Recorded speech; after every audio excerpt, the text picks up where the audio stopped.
Hi, welcome back. This is Andrew Sears again. And in this lesson, I'm going to talk about how you can apply some cross-cultural principles for John Maxwell's 21 Laws of Leadership.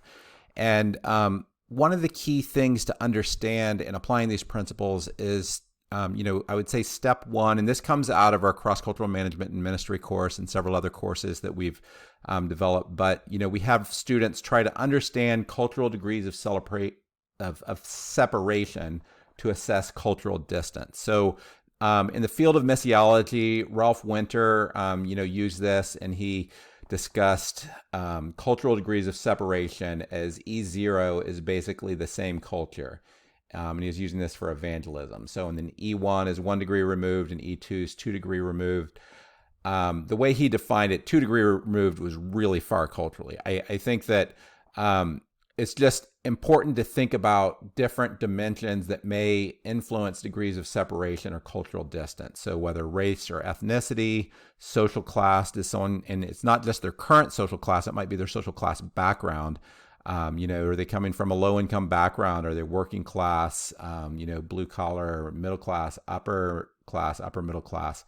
And often social class differences are as significant as race or ethnic differences. Then you have gender, language, immigrant generation. It's very different if you're working with someone who's a first generation immigrant versus second or third. Country of origin, whether you're working with someone who's Christian versus non-Christian, and then different denominations kind of have different blood feuds. And then organizational values alignment. Some people just aren't that well aligned with the organizational values. That's going to create, a bigger rub. So all those things are cultural degrees of separation. So that's a critical concept to understand. I'm not going into the full depth of this. We go a lot deeper on that in our cross-cultural management and cross-cultural leadership courses. But you need to learn how these dimensions affect your cultural distance based on your knowledge of yourself, other cultures, and dimensions. So step two, one of the things we have students do is they create a personal cross-cultural sphere of influence. And this is an exercise that we have them do. And this is just an example of my own. So tier one, so I grew up in white and black working class communities. I grew up as much in the black community as I did in the white community. And that's affected kind of where I have high fluency. So I have my highest fluency in that group. For people who are, I would say extremely poor, so maybe someone who's white and homeless, that's going to be a tier away. I, have a decent amount of fluency, but that isn't my home base. And then white middle class, I've lived, a part of my life in that, but that's still not my home base. And then, other ethnic groups, working class, this is the next tier. Like I have a pretty high degree of fluency with that tier. And then you have, the next tier. So that might be, someone who's coming from a lower income background, who's black, or someone who's upper middle, class who's black, cross gender, white, upper middle class, international, middle class, or first generation.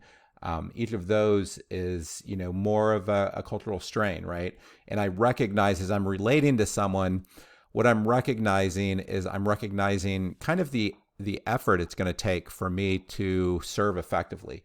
And people who are outside of that is going to be even more difficult, right? So if you understand these two concepts, then all of these concepts can have some implication on key laws on the 21 laws of leadership. Now, I'm not going to go through all of those, but I'm going to cover some big ones. And you could think about, how do these translate? Part of the reason why we're doing this is so many of our students work in cross-cultural context, and it's important to consider how do these laws work in a cross-cultural context. So let me use probably the biggest example, and I use this in many of my trainings, is just your sphere of influence is determined by your cross-cultural law of the lid. And the idea behind this is your leadership ability is going to vary across cross-cultural groups. So John Maxwell talks about, if you're a level 9 leader, then you're going to attract, level 8 and below leaders. But that isn't going to be the same across all cross-cultural groups. If you're a level 9 leader among a certain demographic, say white middle class males in the United States, if you're working with someone in Zimbabwe that doesn't even teach or use the same language and you don't understand kind of their cultural space, you're not going to be a level 9 leader with them. And that just shifts. So there's going to be different levels of trust, different levels of cultural and language fluency, and that's going to affect your ability to lead. Now, why is this important? Well, there's a lot of these laws that are affected by this cultural and relational distance. So the law of the lid, the law of influence. So, where there's going to be less trust, and, all of these things are going to be affected. So you're going to have less influence, less trust, less, a lower lid. You're going to have to work more for respect, more for connection, more for buy-in. And ultimately, what do you do about this? So I think that there's 3 laws that are helpful. One is just the law of process, that leadership is a lifelong journey of learning and growing. So if you just moved, say you came from the business community and now you're working among a population that's largely homeless, maybe has high trauma background, high mental illness, and high addiction. Well, that's a huge cross-cultural learning. Take a cross-cultural management course, but read a lot of different books. So that's going to be a key part. I find leaders that they've read 100 leadership books, and they're working in a cross-cultural context, and you ask them how many cross-cultural, books have you read, and they'll say 0. Their lid is mainly being affected by cross-cultural dimensions in their current context.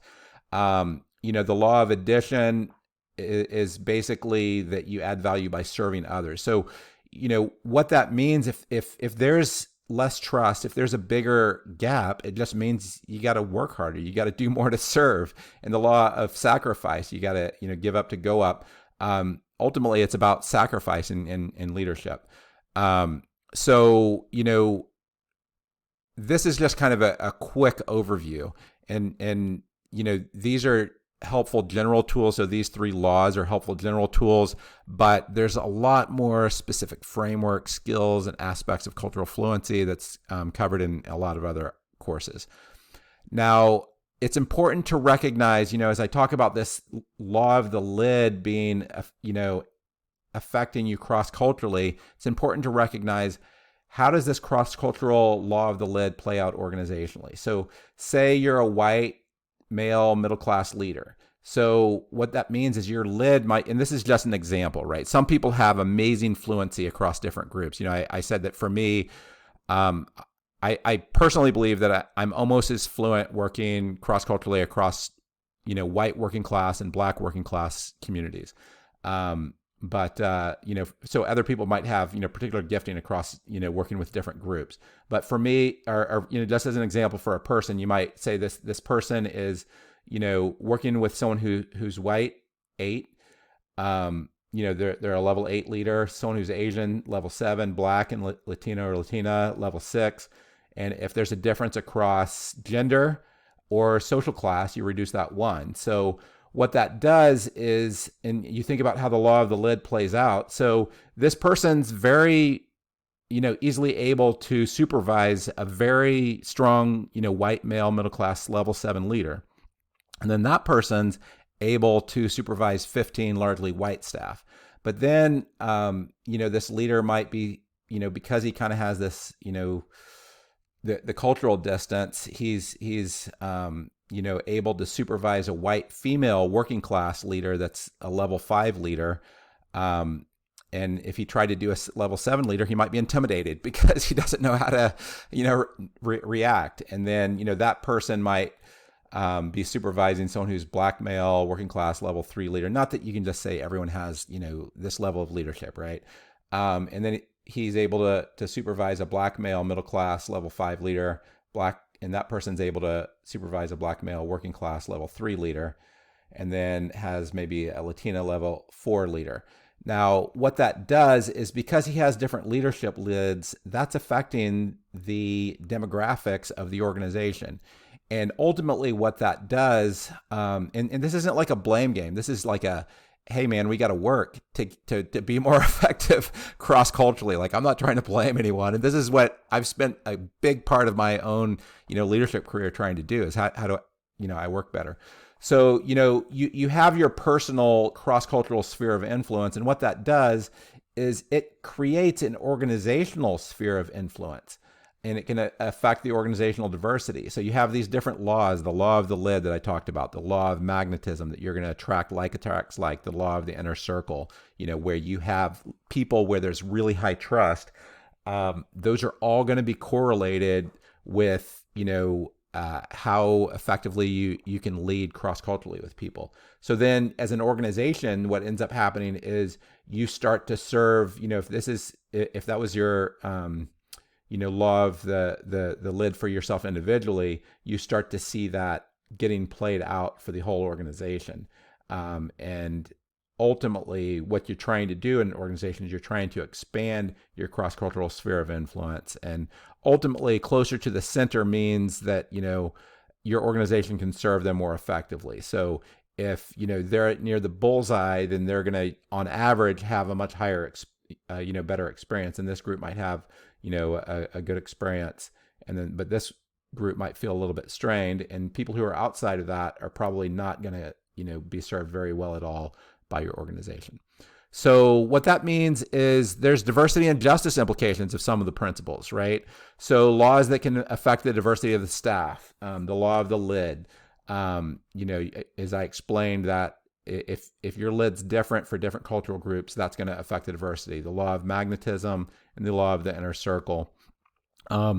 So again, what are the laws that are helpful in supporting the diversity of staff? It's the same as before. This, a lifelong journey of learning and growing. We're always growing. You have to serve more. You have to sacrifice more.